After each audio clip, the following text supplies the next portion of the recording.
আসসালামু আলাইকুম রহমতুল্লাহি ওবরাকাতু।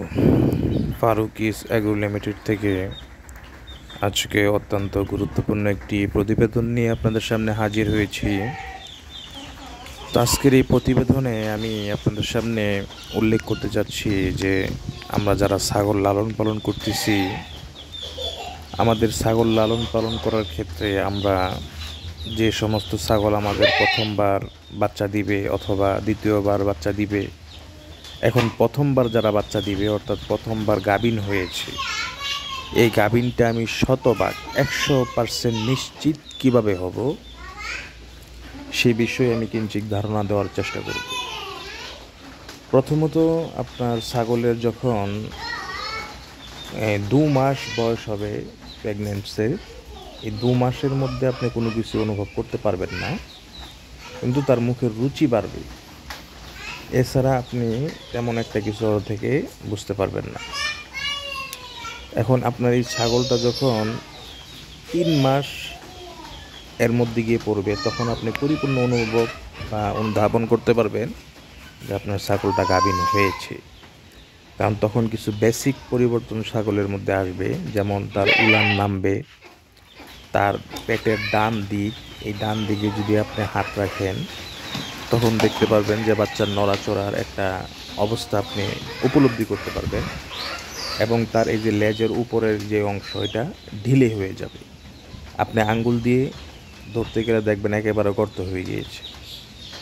তো এই অবস্থা আপনি উপলব্ধি করতে পারবেন। তো অনেকের ক্ষেত্রে দেখা যায় যে ছাগল 2 মাস বা 1 মাস এরকম পূর্ণ হওয়ার পরপরই আপনার তার মলদ্বার স্লেসার যেটা আসে, এটা দেখে অনেকে ঘাবড়িয়ে যায়, আতঙ্কিত হয়ে যায়, চিন্তিত হয়ে যায় যে আমার ছাগলটা কি গাভীন হলোই কিনা, বা সে আবার নতুন করে ডাকে আসলো কিনা। এটা বিষয় বোঝার জন্য আপনার এই জিনিসটা খেয়াল রাখতে হবে যে আপনি প্রথম একে প্রজনন করিলেন, প্রজনন করানোর 21 দিন 22 দিনের মধ্যে যদি এই ছাগল আবার হিটে না আসে, তাহলে এটাও একটা লক্ষণ যে আপনার ছাগলটা গাভীন। এটাও মাথায় রাখতে হবে।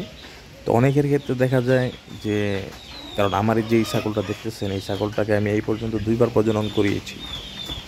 ইতিপূর্বে যখন প্রথমবার আমি প্রজনন করিয়েছি, এর 4 মাস পরে আমি গিয়ে আবার দ্বিতীয়বার একে প্রজনন করিয়েছি। এর কারণ এর পিছনে অনেক লম্বা ঘটনা আছে।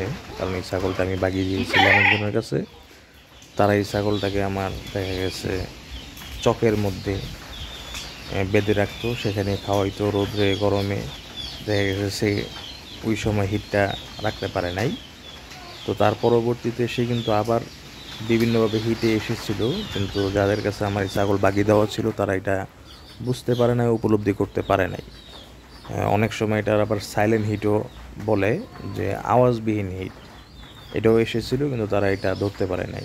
যার কারণে পরবর্তীতে এই ছাগল আমার কাছে আনার পরে এটা আবার হিটে আসে, আমি প্রজনন করাই। এখন এর 2 মাস চলতেছে, কিন্তু এই 2 মাসে আমি যেগুলিও বুঝতে পারতেছি যে ওর মুখের খাবারের যে রুচি এটা অনেক বেড়েছে, এবং বেসিকভাবে তার শরীরের যে স্ট্রাকচারটা এটারও একটা পরিবর্তন এসেছে, এবং ওকে পর্যাপ্ত পরিমাণে আমি পানি খাওয়াতে পারতেছি।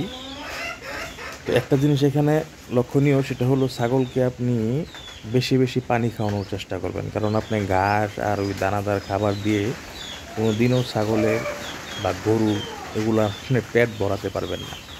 এদের ক্ষেত্রে আপনার পানিটা অভ্যাস করাতেই হবে মাছ, আর পানি খাওয়াতে পারলে এটা ছাগলের জন্য ভালো। প্রসবের সময় বাচ্চা দেওয়ার ক্ষেত্রে ছাগলের কষ্ট কম হয়। তো সেই হিসাবে এই ইতিপূর্বে আমি যে লক্ষণগুলো বললাম, এগুলো হলো ছাগলের বেসিক লক্ষণ। আর যাদের এই 1 মাস 2 মাস হয়ে গিয়েছে ছাগলের প্রজনন করানোর পরে, তখন যদি আপনারা ছাগলের জনিপথ দিয়ে আপনারা যদি স্লেসার মতো কোনো কিছু দেখেন, এতে আতঙ্কিত হওয়ার কিছু নেই, ভয় পাওয়ার কিছু নেই।